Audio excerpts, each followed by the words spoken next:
Hello friend, कैसे हो आप सब। मैं आशुतोष एक बार फिर से आप सभी का स्वागत करता हूं आपके अपने YouTube channel lecture of engineering में। तो डियर फ्रेंड, मैंने बताया था कि ऑपरेटिंग सिस्टम के मोस्ट इंपॉर्टेंट क्वेश्चन, तो पार्ट 1 के लेक्चर में मैंने बहुत सारा क्वेश्चन यहाँ पे सॉल्व कर दिया था।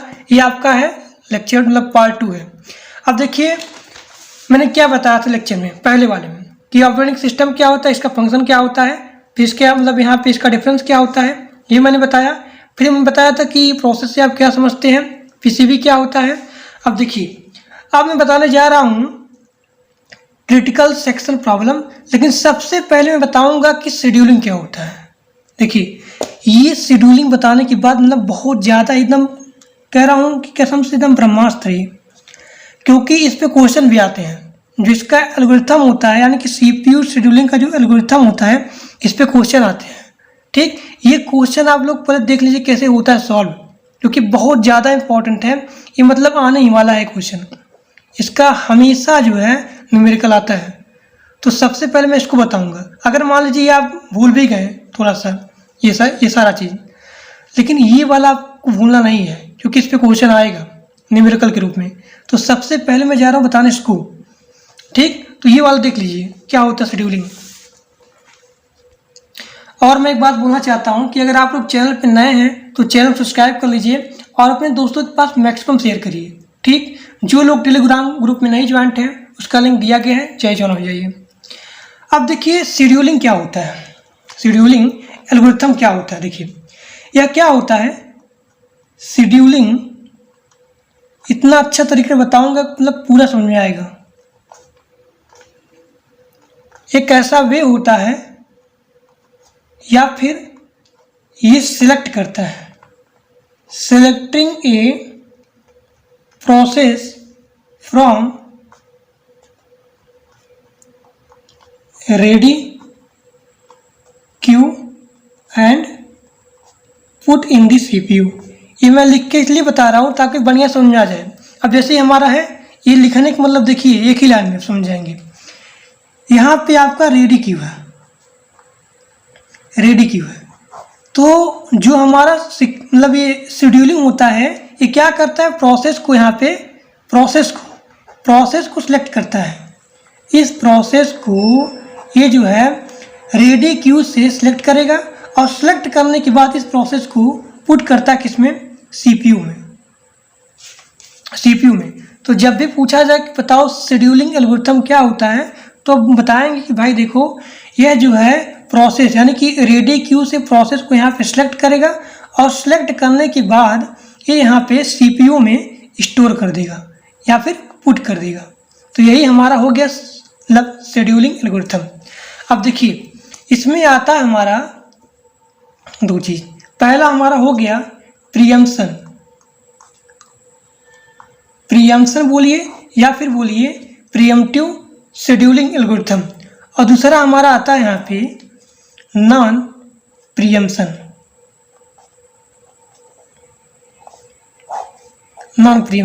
इसका डायग्राम बना लीजिएगा। इसका यहाँ लिखिएगा कि रेडी क्यू, ये बनाइएगा, और उसके बाद यहाँ लिखिएगा सिलेक्ट फ्रॉम सिलेक्ट प्रोसेस, और फिर बना करके यहाँ लिख दीजिएगा स्टोर इन सीपीयू। फिर यहाँ पे इसी प्रकार से। अब यहाँ पे प्रीएम्पशन आ गया। ये क्या होता है देखिए, जो हमारा रेडी क्यू होता है, रेडी क्यू, इस रेडी क्यू में से थोड़ा जूम कर लेता हूँ इसको मैं। देखिए रेडी क्यू में से आप यहाँ पे प्रोसेस को ले जाओगे कहाँ पे, रनिंग क्यू में, रनिंग क्यू में। और रनिंग क्यू में जाने के बाद क्या, प्रोसेस मान लीजिए P1 है, यहाँ जाने के बाद अगेन ये यहाँ पे एग्जीक्यूट होता है किसमें, रेडी क्यू में। यानी यहाँ पे दो चीज़ होता है, आप यहाँ पे लेके गए, फिर ले जाने के बाद यहाँ पे ले जाने की आवश्यकता पड़ती है, रेडी क्यू से रनिंग क्यू में और फिर रनिंग क्यू से रेडी क्यू में। और यहाँ पे आप टाइम क्वांटम फिक्स करते हो। अब यहाँ पे आता है क्या, यहाँ पे ये होता है कि रेडी क्यू में डायरेक्ट जाएगा प्रोसेस, किसमें, रनिंग क्यू में। रनिंग क्यू में जाने के बाद यहाँ पे पूरा का पूरा हो जाता है एग्जीक्यूट।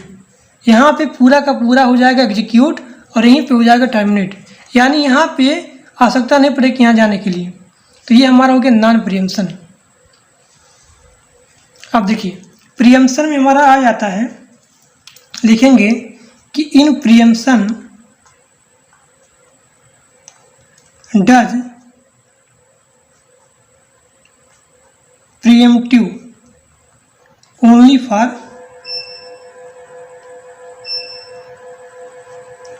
Probability algorithm. जैसे कि आप क्लास में हैं, आप अपने टीचर से क्वेश्चन पूछ रहे हैं, जैसे कि मैं ही बता दे रहा हूँ, इसमें मान लीजिए ए है और बी है। आप दोनों लोग गए टीचर के पास, ये आपका टीचर है। अब टीचर के पास गए, आपके पास मान लीजिए 10 क्वेश्चन है, यहाँ इसके पास, वैसे मान लीजिए आप यहाँ क्वेश्चन गए देने, अब यहाँ मान लीजिए आपका टॉपर आ गया, ये भी क्वेश्चन गया पूछने सर से, तब यहाँ प्रायोरिटी दिया जाएगी इसको। जैसे कि मान लीजिए आपके पास 10 क्वेश्चन, इसके पास एक ही क्वेश्चन है।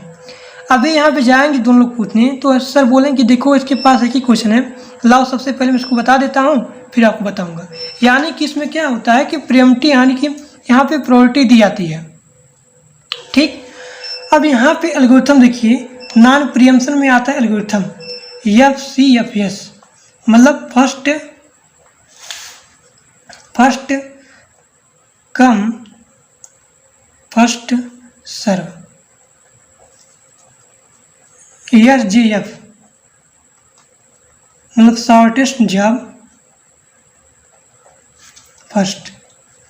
LJF मतलब लार्जेस्ट जॉब फर्स्ट। फिर आता है HRN मतलब हाईएस्ट रिस्पॉन्सिव नेक्स्ट। ठीक, अब देखिए यहाँ पे मल्टी लेवल क्यू होता है। अब देखिए नॉन प्रीएम्प्टिव क्या हो गया, नॉन प्रीएम्प्टिव मैंने बता दिया पूरा चीज़। यहाँ पे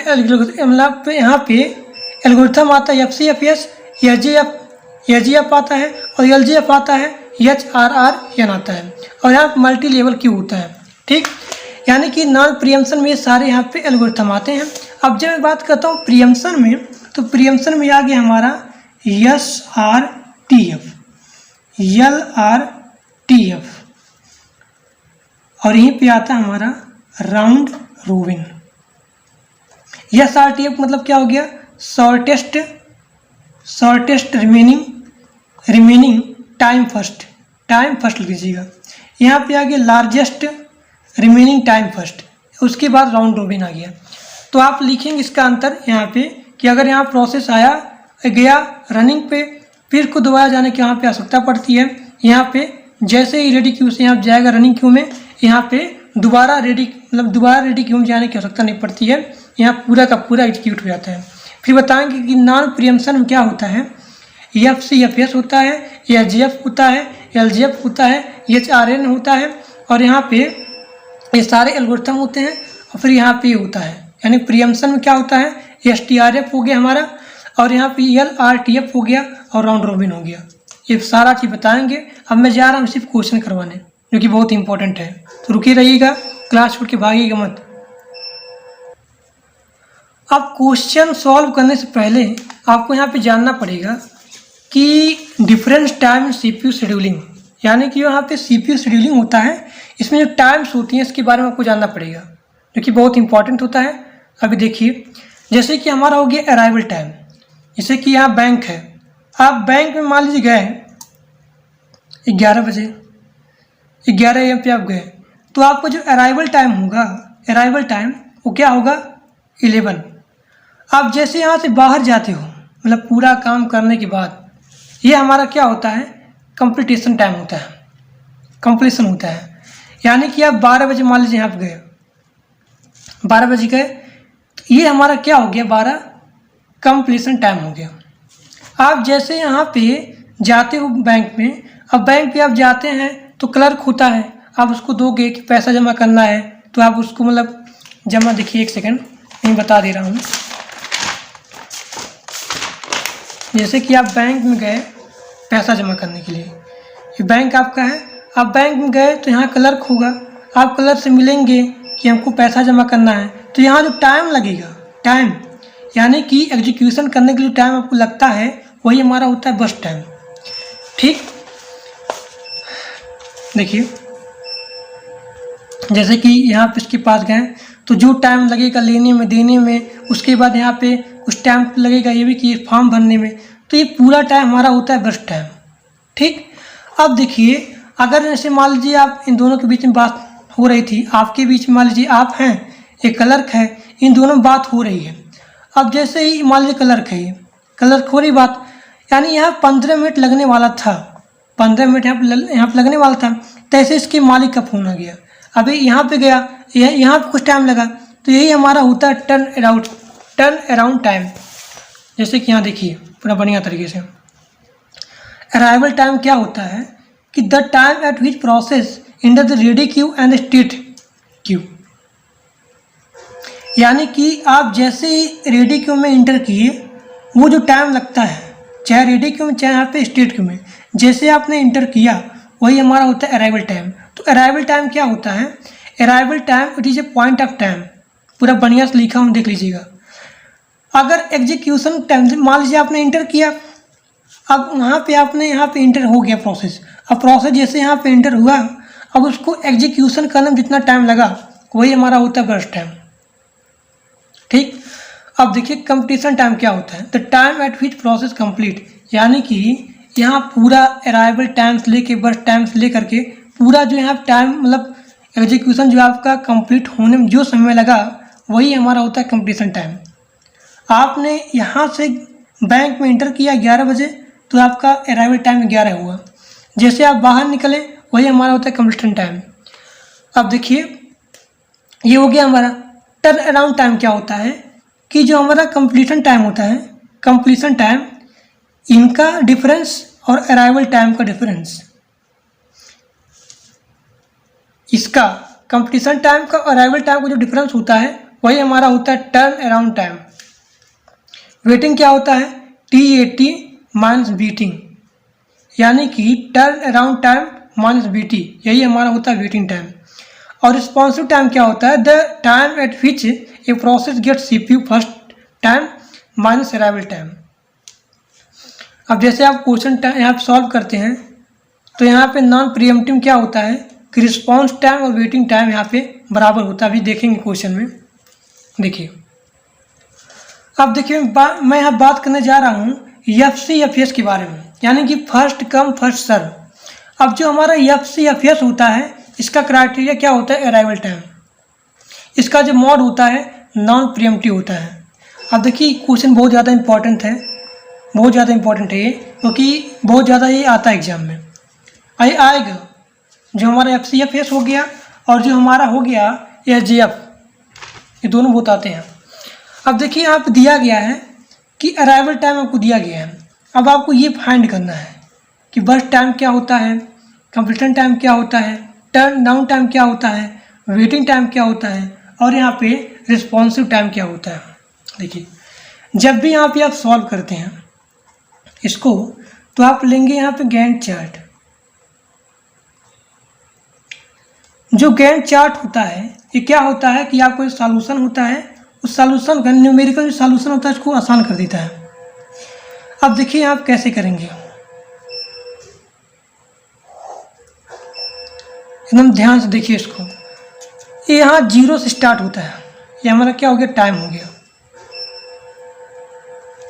अब देखिए यहाँ 0 से स्टार्ट होता है 0 से स्टार्ट होता है। अब देखिए 0 पे अराइवल टाइम कौन है, किसका है, P1 का है, यहाँ P1 लिखेंगे। अब P1 को एग्जीक्यूट होने में, एक सेकेंड, यहाँ पे भी दिया गया है 2 2 3 4, आपको एक क्वेश्चन दिया रहता है अराइवल टाइम बर्स्ट टाइम, ये आपको दिया है, आपको ये फाइंड करना है ये सारा चीज़। ठीक, अब देखिए यहाँ पे 0 पे, यहाँ 0 से स्टार्ट करेंगे, 0 से। अब देखिए 0 पे अराइवल टाइम किसका है, P1 का है। अब P1 को एग्जीक्यूट करने में कितना टाइम लग रहा है? 2, यानी कि इसका 2 हो गया। अब यहाँ पे आप स्टार्ट करेंगे P2 का, इसका ख़त्म हो गया। अब देखिए जैसे आप जाएंगे इस पे 4 पे, 4 कैसे हुआ? P2 देखिए 2 है, इसका 2 है। अब 2 और 2 कितना हो गया? 4। अब 4 देखिए P2 हमारा क्या हो गया? यहाँ P2 आ गया। अब जैसे आप जाएंगे 4 to 5, अब 4 to 5 में क्या होता है? 4 to 5 में आप देखेंगे किसी का अराइवल टाइम नहीं है, यानी 4 पे नहीं है। देख सकते हैं यहाँ, देखिए ध्यान से, यहाँ पे कहीं 4 नहीं है, यानी किसी का भी 4 नहीं अराइवल टाइम है। यानी कि ये हमारा पूरा यहाँ पे CPU जो होगा ये क्या करेगा? रेस्ट करेगा, मतलब आइडल करेगा। अब देखिए जैसे आप 5 पे आएंगे, 5 पे आएंगे तो देखेंगे कि 5 किसका अराइवल टाइम है? तो P3 का है, आप P3 लिखेंगे। एकदम ध्यान से जो लोग देखेंगे तभी आएगा समझ में, नहीं तो आएगा नहीं है। एकदम ध्यान देखिए, पहले 0 से स्टार्ट करेंगे, आप देखेंगे कि 0 किसका अराइवल टाइम है? P1 का, आप P1 लिखेंगे। फिर देखिए P1 के बाद देखिए जो यहाँ P1 है, P1 को यहाँ पे एग्जीक्यूट करने में टाइम लग रहा 2 लिखा। अब यहाँ देख रहे हैं कि P2 आएगा, 2 कौन आएगा? P2 आएगा। अब P2 का बस टाइम कितना लगेगा? 2 लगेगा। अब ये 2 और ये 2 आप यहाँ पे जोड़ेंगे, हो जाएगा 4। अब 4 से 5 जाएंगे, अब 4 से 5 में किसी का भी नहीं है, देख सकते हैं किसी का भी नहीं है, यानी यहाँ पे CPU रेस्ट करेगा, आइडल करेगा। अब जैसे आप 5 पे आएंगे, अब 5 पे देख रहे हैं किसका अराइवल टाइम है? P3 का, आप यहाँ P3 लिखेंगे।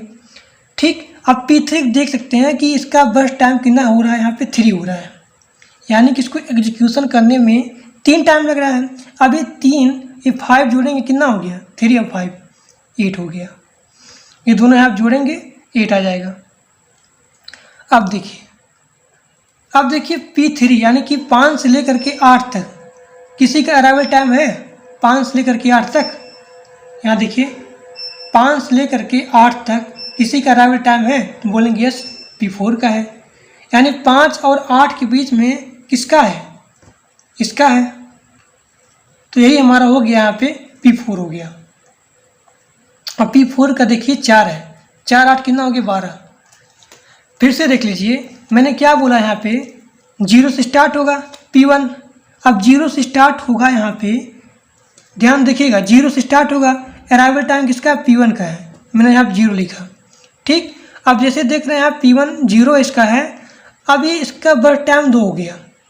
ठीक, अब देख रहे हैं 0 से 2 के बीच में, 0 और 2 के बीच में किसका अराइवल टाइम है? 0 से 2 के बीच में देख रहे हैं यहाँ पे P2 का है। अब P2 का यहाँ बर्थ टाइम कितना लग रहा है? 2 लग रहा है। ठीक, तो यहाँ 2 जोड़ा, यहाँ 4 आ गया।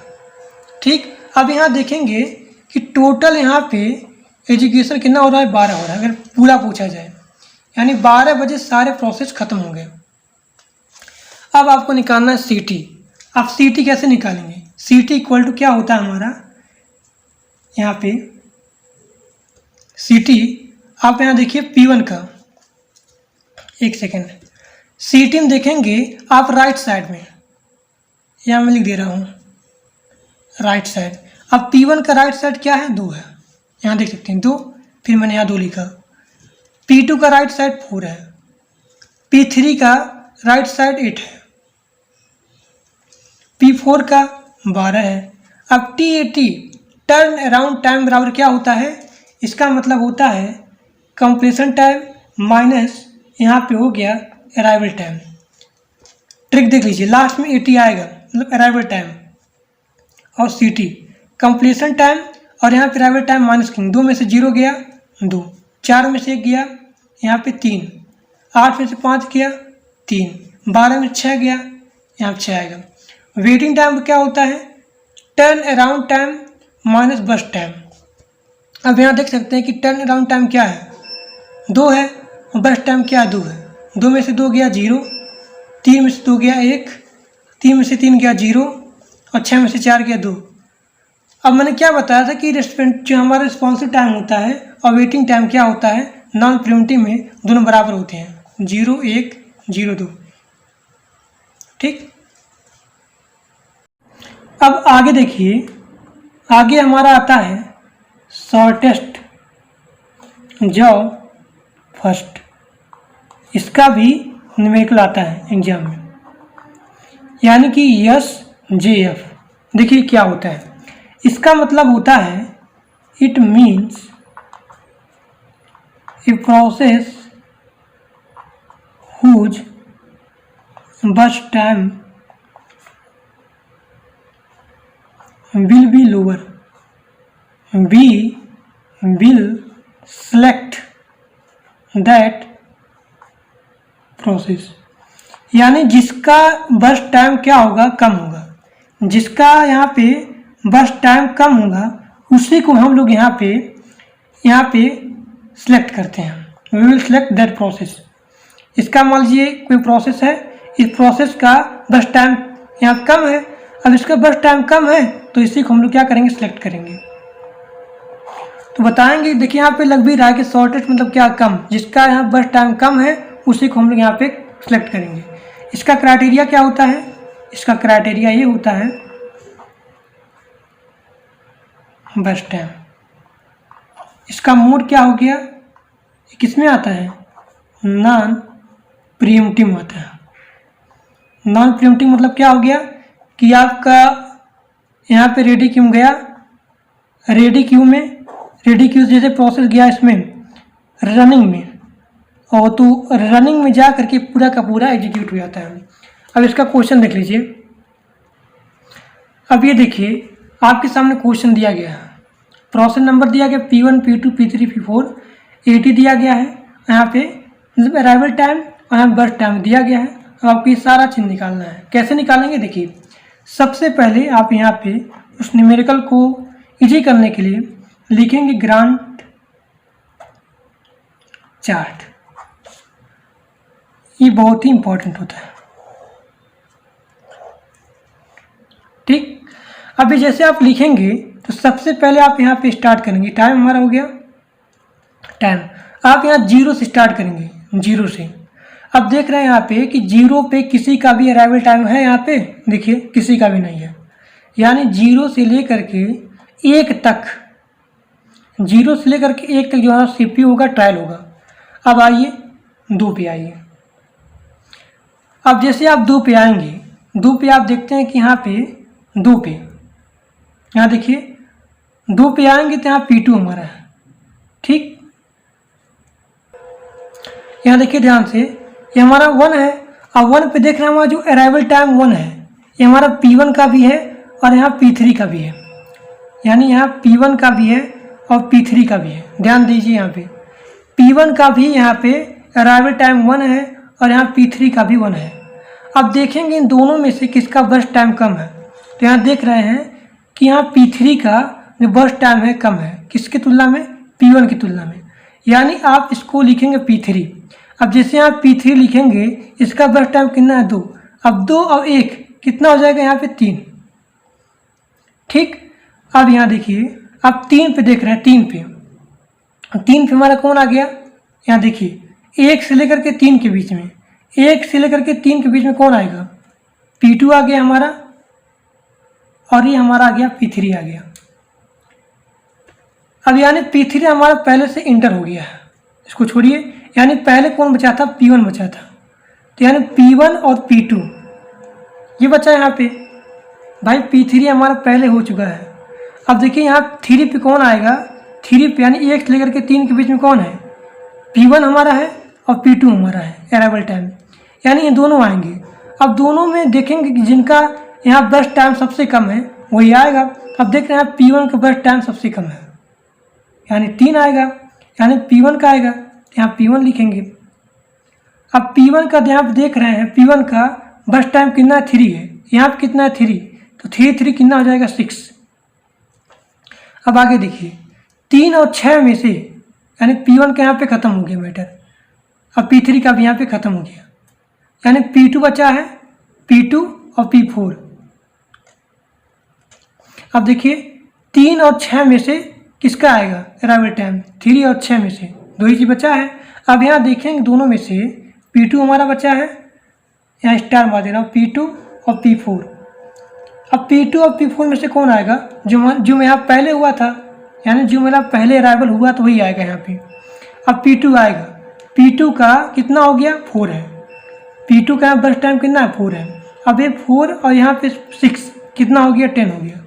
यहाँ P2 आ गया, अब सब यानी P2 का भी गया। अब यहाँ कौन बचेगा? P4 बचेगा। अब P4 का बर्स्ट टाइम कितना है?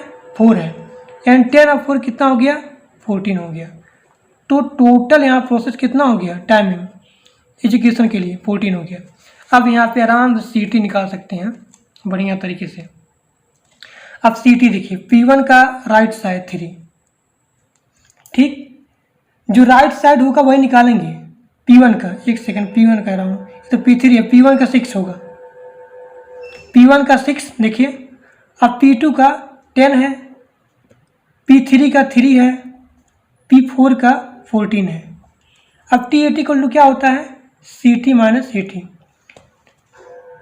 अब CT देखिए, CT कितना है? 6 है, 6 में से 1 गया, 5 बचा, 10 में से 2 गया, 8 बचा, 3 में से 1 गया, 2 बचा, 14 में से 4 गया, 10 बचा। अब वेटिंग क्या होता है? Waiting time turn around time minus burst time, यानी ये और ये 5 में से 3 गया, 2, 8 में से 4 गया, 2, 2 में से 2 गया, यहाँ पे 0। एक second, waiting time T80 minus burst time, एक सेकंड, 8 में से 4 गया, 4, 2 में से 2 गया, 0, 10 में से 4 गया, 6। अब यही हमारा सिम्टम में भी हो जाएगा। तो यही हमारा क्या हो गया? शॉर्टेस्ट जॉब फर्स्ट हो गया। इसका बढ़िया देख लीजिएगा, नहीं समझ में आया होगा तो वीडियो को पीछे करिएगा, देख लीजिएगा, पूरा का पूरा समझ में आ जाएगा। अब आगे देखिए, अब यहाँ पे अगला क्वेश्चन आता था, मैंने बताया था अभी कि क्रिटिकल सेक्शन प्रॉब्लम क्या होता है। देखिए क्रिटिकल सेक्शन प्रॉब्लम क्या होता है, देखिए क्रिटिकल सेक्शन प्रॉब्लम, यह process computing to use some shared, यहाँ देखिएगा नहीं ऐसे करके, ऐसे देख लीजिए, यह process computing to use some share data, no assumption may be made about speed or that number of CPU, each process has code segment, जितने भी यहाँ प्रोसेस होते हैं उसके पास कोड सेगमेंट होता है, इसे ही कहा जाता है क्रिटिकल सेक्शन। और इसमें जो डाटा होता है शेयर्ड, वही हमारा क्या होता है? एक्सेस होता है, यानी जो डाटा यहाँ पे शेयर होगा, जो डाटा यहाँ पे शेयर होगा वही हमारा एक्सेस होगा। अब देखिए इसका प्रॉब्लम क्या आता है कि अगर मान लीजिए ensure that one process is executing in the CS, यानी कि अगर क्रिटिकल सेक्शन में अगर मान लीजिए एक प्रोसेस आ गया तो यहाँ पे दूसरा यहाँ पे अलाउ नहीं होता है। यही इसका मेन प्रॉब्लम होता है कि अगर एक चीज़ आया तो यहाँ पे दूसरा प्रोसेस एग्जीक्यूट करने के लिए नहीं आएगा, सबसे पहले हमारा एक चीज़ आएगा और फिर दूसरा हमारा प्रोसेस आएगा। तो ये इसका प्रॉब्लम होता है, आप बता सकते हैं। अब यहाँ इसका एग्जाम्पल दिया गया है कि an example a kernel data structure that maintains list of all open files in system. ये क्या करता है, जैसे मान लीजिए यहाँ पे लिस्ट है फाइल का, यानी फाइल का लिस्ट है, इस लिस्ट को यहाँ पे मेंटेन करता है। ये will be access simultaneously by two process, this will be result in a race condition. अब यहाँ देखिए two general approach to handle CS, यानी क्रिटिकल सेक्शन प्रॉब्लम को यहाँ पे दो यहाँ पे अप्रोच हो सकती है। पहला हमारा होता है प्रीएम्प्टिव और दूसरा हमारा होता है नॉन प्रीएम्प्टिव। ठीक, अब प्रीएम्प्टिव मैंने बता ही दिया था प्रीएम्प्टिव क्या होता है, नॉन प्रीएम्प्टिव मैंने बता दिया था। तो यही हमारा अप्रोच होता है इस क्रिटिकल सेक्शन प्रॉब्लम को हैंडल करने के लिए ऑपरेटिंग सिस्टम में। प्रीएम्प्टिव जैसे हमारा लिनक्स हो गया और यहाँ पे नॉन प्रीएम्प्टिव हमारा हो गया WinXP। अब आगे देखिए क्रिटिकल सेक्शन प्रॉब्लम को कैसे सॉल्व किया जाता है। देखिए क्रिटिकल सेक्शन प्रॉब्लम है, इसको सॉल्व करने के लिए तीन यहाँ पे कंडीशन की आवश्यकता होती है। वो हमारा होता है, पहला हमारा होता है म्यूचुअल एक्सक्लूजन। इसे मैंने क्या बताया था कि अगर एक चीज़ आया है, अगर ये हमारा पूरा का पूरा हो जाएगा तभी हमारा दूसरा आएगा, मैंने पहले ही बता दिया था। यानी if process P1 is executing it's critical section, its a critical section, then no other process can be executing their critical section. अगर हमारा P1 इसमें इंटर हो गया है एजुकेशन के लिए तो हमारा दूसरा नहीं होगा। मतलब कहने का मतलब यही है कि एक साथ केवल एक ही होगा, यहाँ पे दो यहाँ पे एग्जीक्यूट नहीं हो सकता है। यहाँ मान लीजिए P1 हमारा इंटर है तो हमारा P2 एकदम नहीं आएगा, सबसे पहले हमारा होगा फिर ये आएगा। तो यही हमारा हो गया म्यूचुअल एक्सक्लूजन। प्रोग्रेस क्या होता है? If no process executing in its critical section and they are exit some process that wish to enter their critical section, then only those process that are not executing their remainder section can participate in deciding which will enter its critical section next, and this selection cannot be postponed indefinitely. मतलब वही कहने का मतलब है कि यहाँ पे केवल वही आएगा, only those process that are not executing, जो यहाँ पे एग्जीक्यूट नहीं हो रही है वही आएगा इसके रिमाइंडर सेक्शन में, और वही यहाँ पे पार्टिसिपेट लेगा। बाउंडेड वेटिंग क्या होता है?